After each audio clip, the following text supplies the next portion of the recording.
I dagens episode av Ølprat skal du få møte en bryggeridame med bein I nesa og øl I blikket.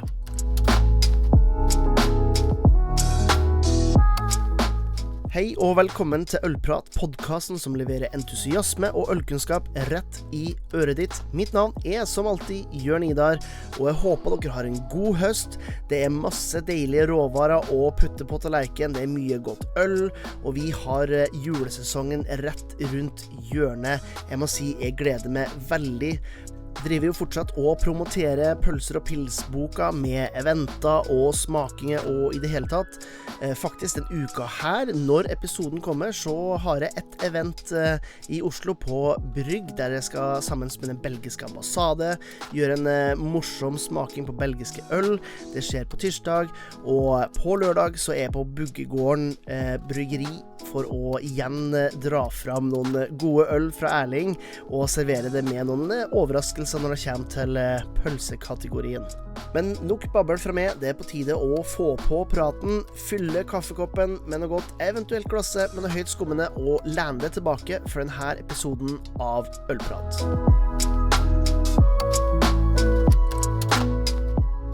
Alright, I want to welcome to Ølprat, Eugenia Bucciol. Well, that was totally yeah. I've already before we started recording I said I'm sorry for butchering your name but as people can hear it's not a very Norwegian name so it's not indeed. No, so can you just tell us a little bit where you're from?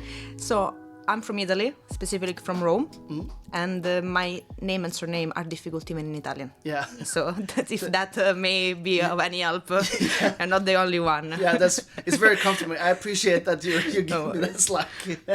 And the reason that we're talking today is that you are one of the co-owners and brewers at Beer Flag, but your beer story started way before you ended up in Oslo. Where did your sort of interest for beer start? Well, I've always been interested in food and crafted beers since the beginning of the university.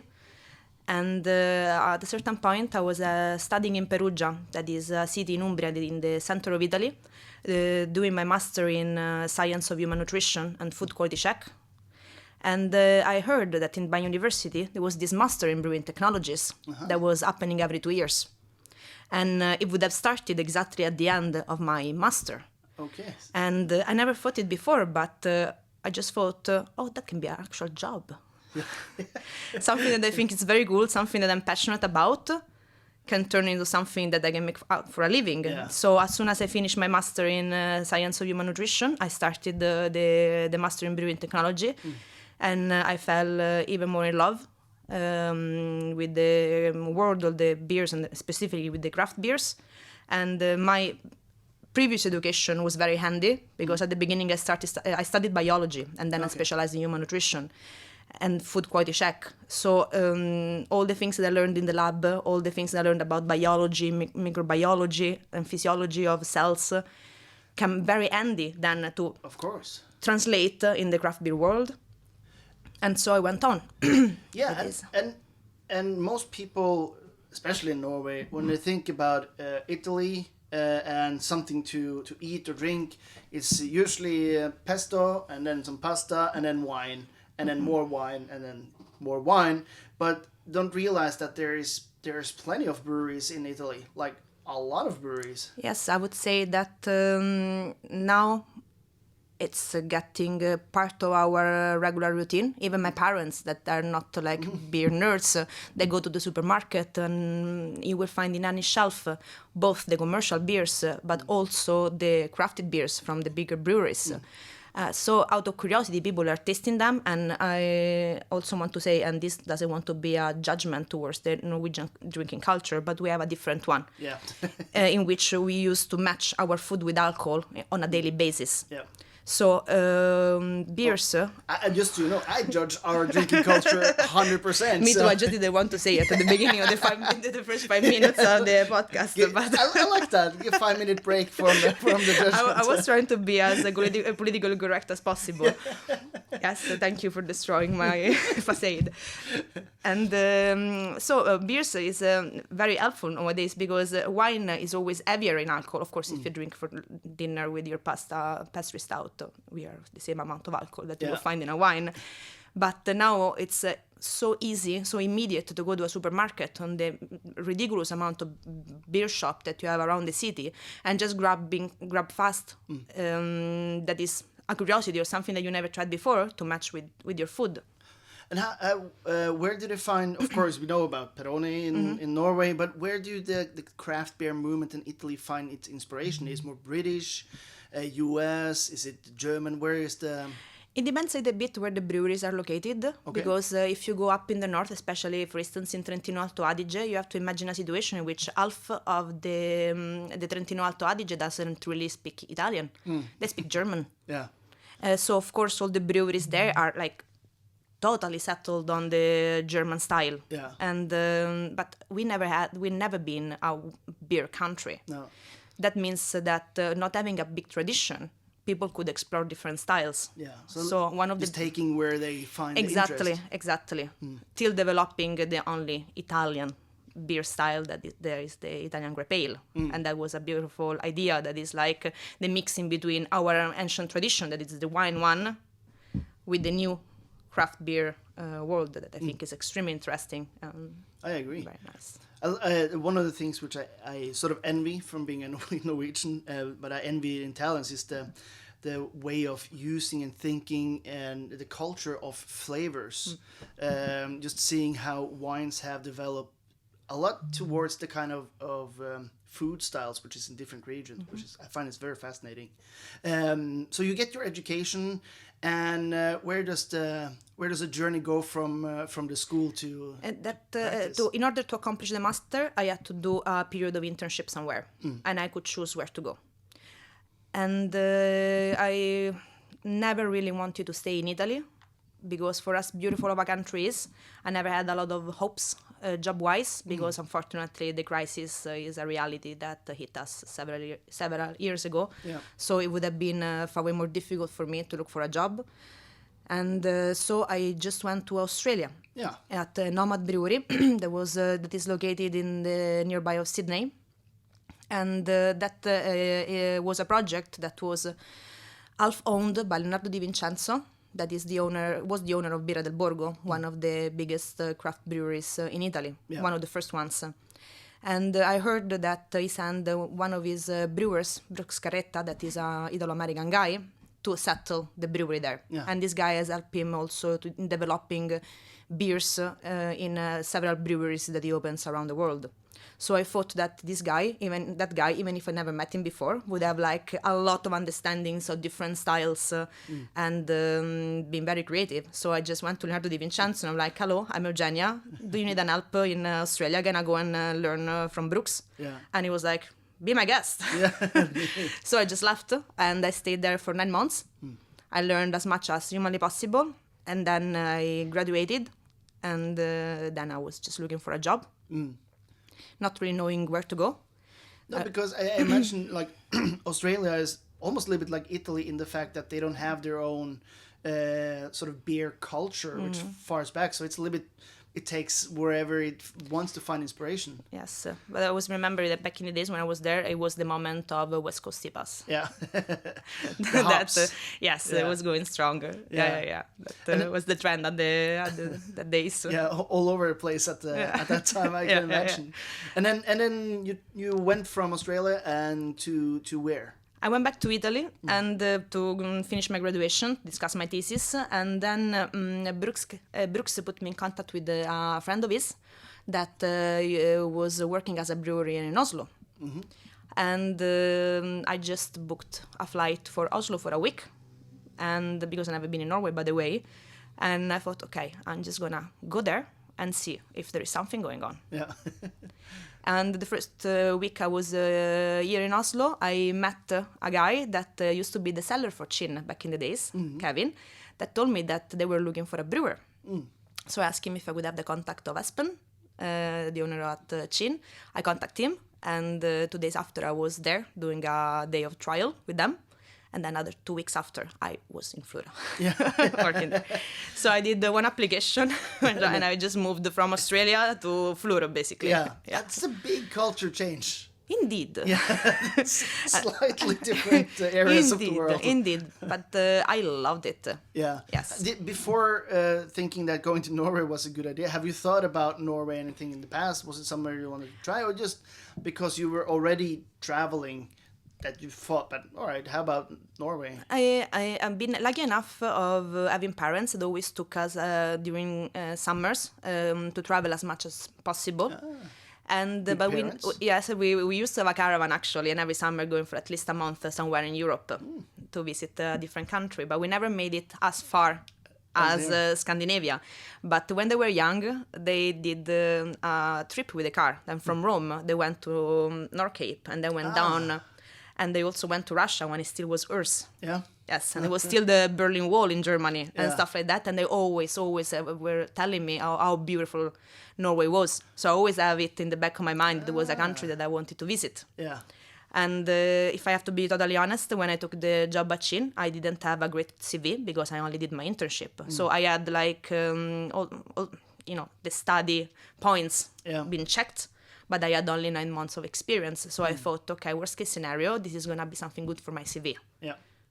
So I started with open mind thinking, I don't know where this is going to take me, if I'm going to stay in Norway, if I'm going to like the country, we'll just try. Yeah. That was like... See what happens. Yes, but like, that at the beginning, no matter what, you have to sacrifice and just like try to build up your CV and learn as much as possible and then go from there. Yeah. But not really surprisingly, I loved the place. Yeah. And I never have difficulties in interactions. I heard a lot of people from Italy or people that are just coming from abroad that like saying that Norwegians have the tendency of being shy, or it's difficult to have friendships, and or create for yourself a group of friends. That didn't happen for me. No.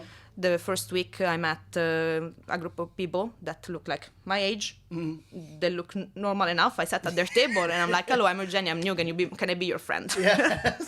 And we are still friends nowadays. Yeah. Nice. And they're part of what I call my Norwegian family. Yeah. So for me, it was quite easy. It's also true, maybe in a smaller environment, I was the curiosity on a way, because I was someone new coming inside a small environment. Yeah. Yeah. Florø is not a very big place. No, it is not, but it has a lot of good sides, in my opinion. For me, it was beautiful. I always grew up in Rome. That is, for as beautiful city it is a little bit of a mess. Yeah. You would spend basically 30 to 40% of your day in the car. Yeah. Looking for parking or like trying to reach your university or your job. Yes, so it's a little bit messy. Yeah. And in Florø, life had another, how can I say? Different tempo? Yes, but in a very beautiful way, because I would be very functional. I would go to work and then finish, and I still have time for myself. I still have time to see friends. I had time to do everything, to have a life. So job is only one part of your life. That for as beautiful can it be, you also need something else. Yeah. And having the time to do other stuff is something that I always a little bit miss in Italy, unfortunately. Yeah, then time moves a little bit different the smaller Yes. the place gets. Yes. So And it's not the worst place to be in terms of nature either. I haven't been all over Italy, but I haven't seen too many fjords or rough seas or stuff like that. No, that is absolutely something we don't have. So of course the beauty of the nature was something incredible for me. I still remember one of the first days I was going to work during winter by walking at Kinn, and I had to cross a little path in the forest, but not even forest. There were some trees. I would call it forest because in Italy, like in Rome, like it's not that there are like a lot of them. So it's what I call forest. And there were deers, and I was like shocked that there were deers in the city. And I'm like, I sent pictures to my mother and my father, and they were like, I cannot believe that, like it was Jurassic Park. They're like, whoa, deers, Jesus Christ. Yeah. So you see, different experiences for sure. Yeah, I got excited because of a deer. It lasted like 5 days, and then I realized the amount of them, and they weren't new anymore. No, but there and then something brand new. Yeah, exactly. And you then come from an environment with a lot of hops, a lot of West Coast IPAs, and you go to Florø and Espen, who at that point had progressed a little bit, but is still fairly traditional in his views of styles. Is there any point you thought when you worked with them and were going like, shit, if I only could brew this one thing and you were not able to, or not really, no? In the way that I stayed there unfortunately only 1.5 years, because then I received the offer to work in a brewery in Oslo, and even if I was extremely happy in Florø, specifically at work, I felt like that in the economy of a lifetime, Oslo would fit me better. Yeah. But and also growing up in Rome, that is a city. Oslo, it's not a city. It's like a couple of neighborhood. Yeah. But still, like it has the vibe of a city. Exactly. And I love still have there in the city. Exactly. Yes, and I love the dimension. It fit me very well. It's small enough, but there are like a lot of things to do. Yeah. So I am very happy here. It has the right vibe. So you move here, and then you started at the Sister Sang, yeah. Yes, that was a project that didn't went very well, but is also where I met Matt, that is the other brewer and partner in business, and Dan, the Daglig Leder, Dan Marius, that used to be Daglig Leder there, and now is our partner in business and Daglig Leder at Beer Flag. Yeah, because Matt has he's been at Amundsen. Yes, and Grønluca Brygghus. Yeah, that's correct. So and he's been here for a fairly long time. Yeah. And Dan Marius is he has, I don't know, like 6, 7, 8 different kind of pubs and restaurants out there. Yes, he's in the bar industry since a very long time. Yeah. Yes. And then you meet these two individuals, and how what's happening between the three of you? Well, we start to work together, not knowing each other basically, and we realized that we were a very good team. The brewery which we were all working wasn't going in the right direction for us, so we just decided that it was time to start our own little business, and so we did. Yeah, and I'm not going to knock the brewery, but little I think is correct, because I remember the first time I saw you had the brewery in the backyard of Revolver where you're now, and I thought, how on earth are you going to fit those tanks and brew system inside of anything? You tell me. This is exactly what I thought as well. Yeah. And when there were the guys installing it, and the brew house had to go on the second floor of the building, going through a hole in the wall with a buffer of 0.5 centimeter. I lost, I believe, at least 10 years of life. Yes. I don't think I will ever recover from that moment of anxiety. That was the peak of the anxiety that a human being should experience. If I think about it, I still like cringe inside, honestly. Because it's located pretty much dead in the center of Oslo. And in the backyard of a pretty legendary concert pub place called Revolver. And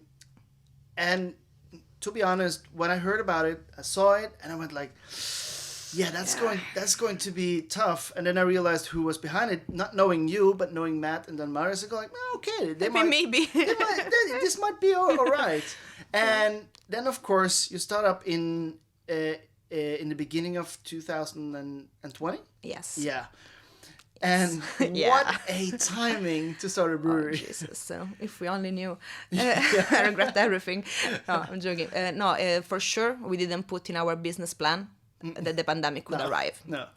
Our equipment has been shipped 3 days before they closed all the docks. Yeah. So to let you understand the margin. The timing. Yes, exactly. If they would have been ready to ship our equipment 3 days after, we would have it stopped for months. Yeah.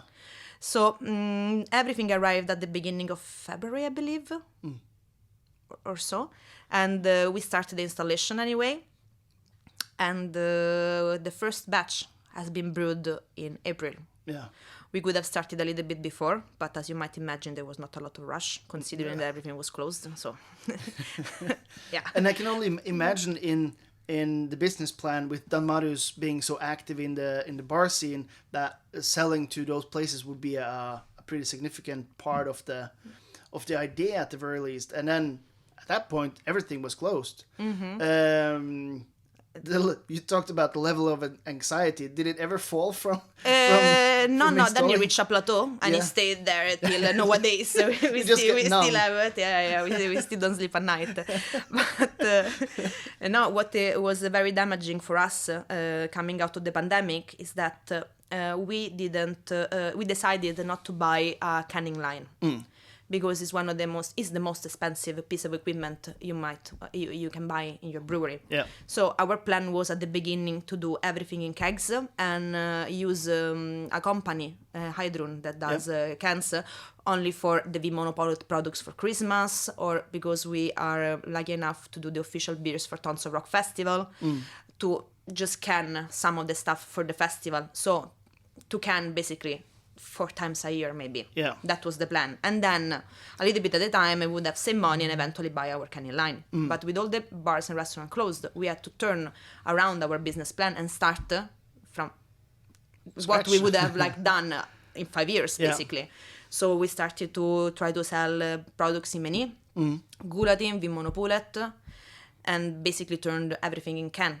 That I'm very happy with, because that is what made us survive. But using another company to do your canning, of course, reduces the margins dramatically. Of course. And we couldn't afford to be the new kids in town and having beer that are extremely expensive, because that would have been not any good for us whatsoever. So we still had to keep prices fair and try to make a living out of it. Yeah. But it didn't go very well. It was not exactly, yes. As planned, no. Yeah, in a situation in which also Brexit arrives. So some of the raw materials, some actually of the cans or the lid of the cans used to come from England. Yeah.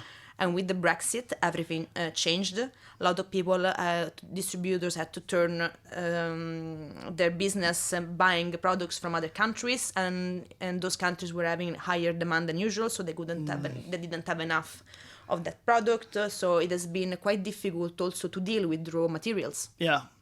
Do you think? Of course, no one can imagine the challenges that arrived when you were doing your business plans in 2019. But do you think that there is any way that it could have been a quote unquote a worse time to start a brewery? I don't think it would have been a worse time to start a brewery unless we're gonna have another World War kind of scenario. I don't know, or I think the only thing I can think about for myself, for the brewery, if someone is start to bombing us or that would be worse. Yeah, but that would be worse. But no, the pandemic was But on the bright side, that means that from 2020 it can only go up. I can imagine it's only going to be a little bit easier. Yeah, that's for sure, and we are seeing the results already. I think that we've been both lucky and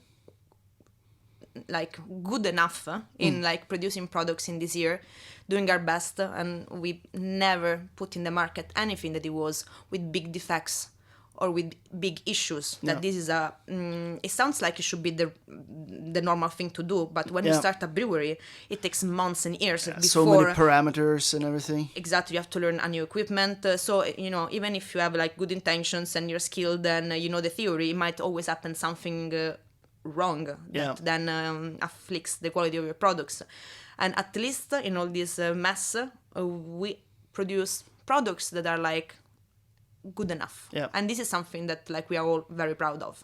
So we didn't have to waste any beer, we didn't have to destroy anything, and this for us in these circumstances it was a very big plus. And it's a very it just goes to show the knowledge which is behind the brewery when you don't have anything that just explodes out of or they're extremely bad in taste or with the strong defects. So that me and Matt, we do the job in the brewery we are very proud of, if I have to be honest. Yeah, and I'll admit, in the beginning, the portfolio, when I looked from the outside in, it looked a little bit like you were trying to find yourself in terms of what kind of beers you made and who Beer Flag wanted to be. And now so far it's not a whole lot left of 2021, but it seemed like you really found your groove and your identity. What do you feel is the identity of Beer Flag, and the beers you have? This it has been indeed a struggle point because maybe it's coming also from the fact that me and Matt, we like different things and we work together, and he is extremely knowledgeable.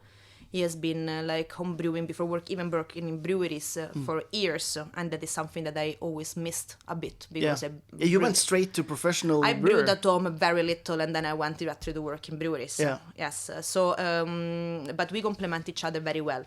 The struggle we had basically is to understand what people want, because we of course have to produce something that we like and we're proud of, but we would be crazy if we don't follow the market as well. And that was the struggle, because both of us, in a way, we are more oriented into bitterness, and at the moment in the country, everything has the tendency of going on the sweeter side. I like New England IPA. I love them, but I usually drink very little of them because after a while I get it's usually a little bit too sweet for me, but this is it feels like diabetes if you have too many. But this is like a personal taste. But of course we are making the beers and we have to, integrate the personal taste with the market. And then of course there will be also a moment in which we needed to brew and sell. So if we would have a band asking us to make a beer for them, we would have compromise and do something that was simple. It was still nice and good, but it was not like the beer that would have won the award for innovation the times, like Kansa with his mango. We couldn't reach an innovation award. No. So of course at the beginning we released a lot of different products, and it was also for us to understand where to go in the market, because me and Matt, we have always been brewing in other breweries, but we never had to take care about what we really brew. No. It's always like from the office or from the boss saying, okay, we should go in that direction, and you don't make the recipe and say, okay, we do that. So there was the first time that we were working for ourselves and on our baby. And that is very difficult. Because like the first you think like, oh, I have the freedom to do anything I want, but the problem is you have the freedom to do anything you want. So what to do? It's paralyzing because like, and then you start to be also far way more afraid, because if something goes wrong, it's only your fault. And like this is our investment. This is where we put the money. So if it goes wrong, we are directly responsible for it, and the loss is gonna be ours. It's not someone in the office, it's not owners that we never seen before. That like you have a different kind of responsibility, and with this responsibility, it arrives like more anxiety and more concern as well. So at the beginning, maybe yes, we move a little bit hectically in different directions to see where to go. The only thing that I believe we always did was to create products that were extremely drinkable. This is something that me and Matt believe very much in, that when you drink a can or you drink a glass of any of our product, you can finish it without being overwhelmed. And also one thing you mentioned last time I was visiting and seeing the brewery, you mentioned that originally you didn't want to have any like purees or extracts or anything. And that so that was the rule, and then, as you said, you actually worked together with Matt, and he wanted maybe a lot of that. So what is the compromise? Oh, no, this is all my fault. It's all your fault. No, I wasn't never against puree. I'm against. I was against extracts. Not because I believe they are a bad product whatsoever. It's because personally, and that is a personal issue, every time I drink a beer with a lot of aromas, they are natural aromas, so it's nothing wrong with them, I perceive it as chemical. But that is my personal point of view. I never thought that they were a bad product, or the people that would use it were like producing bad products whatsoever. And then I had to come to terms with the fact that sometimes they come very handy. There are several flavors and aromas which is very hard to do with natural fruits. Exactly. So there are some of them that we don't like to use, because when we smell them, they don't smell like real enough. But then there are like a lot of other mores that they're really helpful. I still don't like to abuse them, that to use a ridiculous amount of it. No. I like to use them to enhance a little bit a flavor. But I converted myself. Yeah. Yes, yes, I did.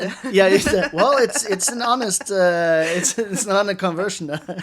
And now the portfolio is everything from super drinkable pilsners to you have a super creamy chocolate Christmas beer coming out. Yes. So it varies a lot.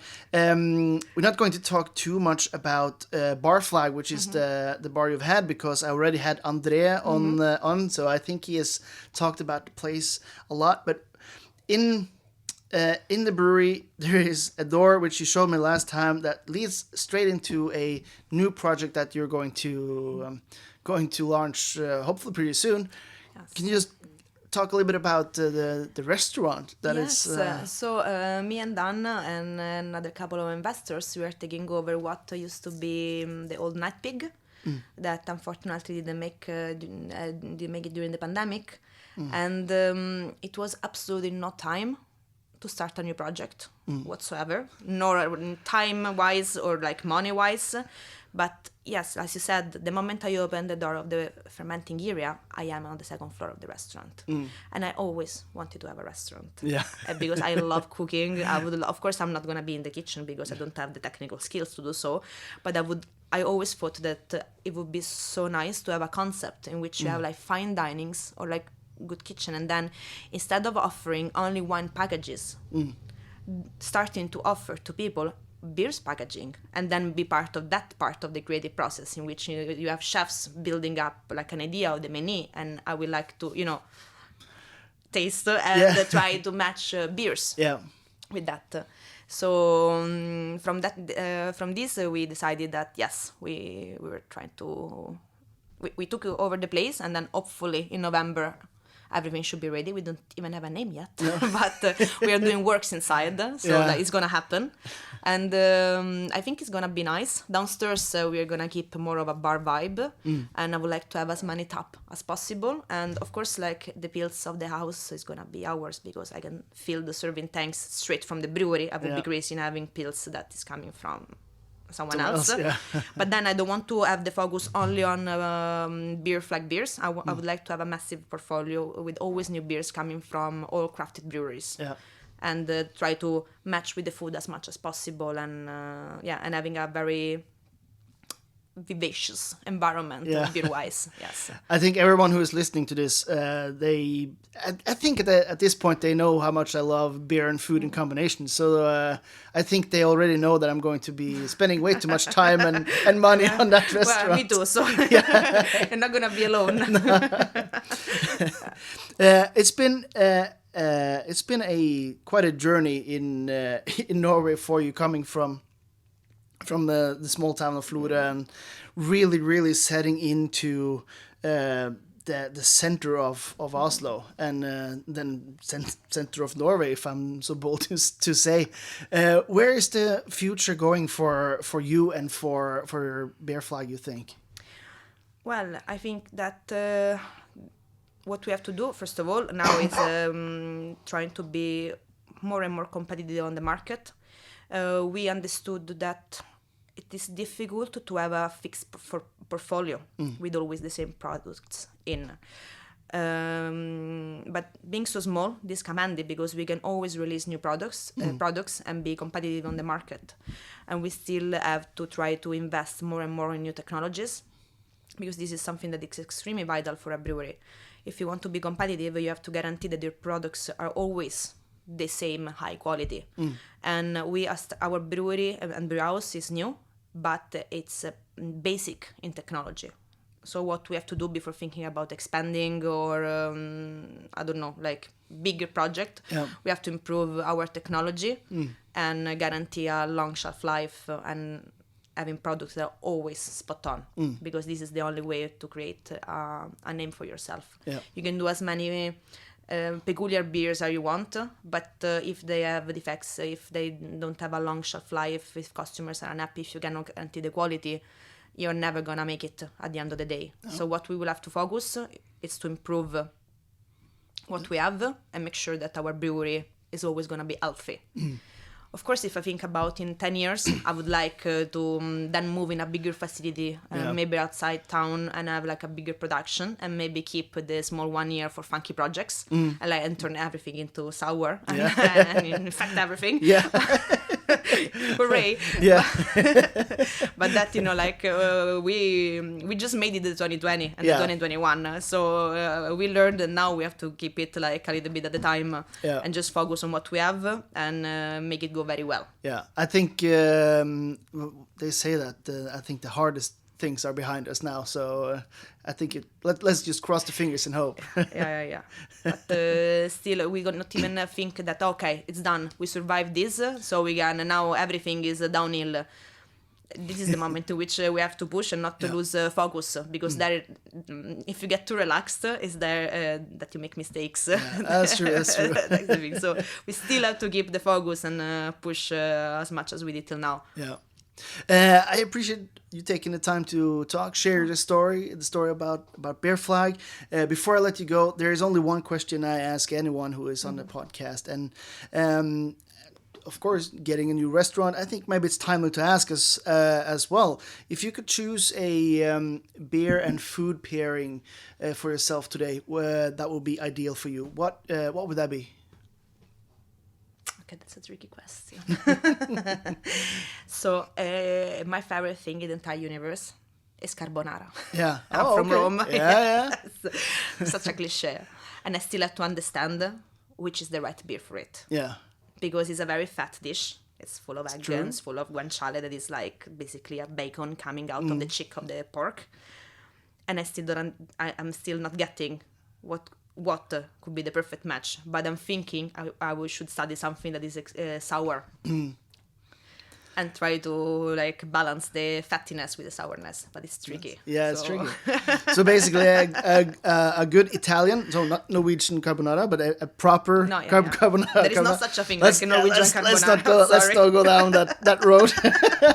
And then basically just an array of beers to try to find the ideal one. Exactly. Yeah. When you said that, every time someone says Norwegian carbonara, an Italian grandmother dies. Yeah. Oh, I'm sorry. My bad. It's very sad. Like you're responsible for that. But I think it's very important to say it as well, because for me it's more of a disclaimer.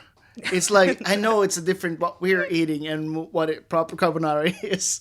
No, I'm only joking. I only have an open word towards the pineapple on pizza. On the rest, I am quite, I'm okay. I'm very democratic, but I only have one issue in my life, that is pineapple on pizza. For the rest, I'm okay with. I think that's probably the one thing that the whole world will never agree on. You can talk politics, you can talk religion, but pineapple on pizza is the one that's going to stay. It's divisive. It's too much. Yeah. It's a very hot topic.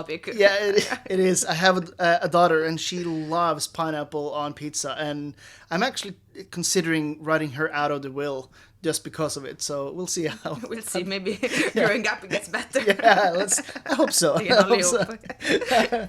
Well, I just want to thank you once again for taking the time to talk. It was really entertaining. It was enlightening, and I look forward to seeing you probably around the dinner table at the new restaurant. Thank you so much for having me. Thank you. For en dame og for en ølprat er like veldig godt sånne mennesker som gjør ting litt annerledes, akkurat sånn som de føler for, og deler historiene til tross for at jeg ikke greier å uttale navnet korrekt en eneste gang. Så satt hun tålmodig og svarte og delte av historien sin, og det setter jeg veldig pris på. Hvis du setter pris på denne typen historier, så kanskje du skal sjekke ut patreon.com/Ølprat. Der kan du støtte podcasten, få de her episodene på forhånd, en eksklusiv podcast-episode i måneden og enda litt til, så sjekk ut patreon.com/Ølprat, eller så finner du også link i show notes. Ellers, som sagt, liten egen reklame har jeg jo i bok ute på markedet Pølser og pils sammen med Stian Staysman, som du finner egentlig hvor som helst. Du finner bøker, til og med på biblioteket har jeg sett den. Ikke finkultur, men god kultur er det kategorisert under. Instagram, Facebook, YouTube, dere vet hvor dere finner meg. Det bare å søke opp Jonidar eller Høytskom, så finner du det. Og så setter jeg jo pris på om du gir litt feedback på de her episodene, om det var bra, om det var dårlig, hvilke gjester du har lyst til. Send det inn post@høytskom.com, så setter jeg pris på at du gir litt tilbakemelding, så jeg vet hva jeg skal begynne å planlegge til neste år. Takk for denne gangen, folkens. Dere får ta og huske til neste gang at livet, det for kort for å drikke dårlig øl.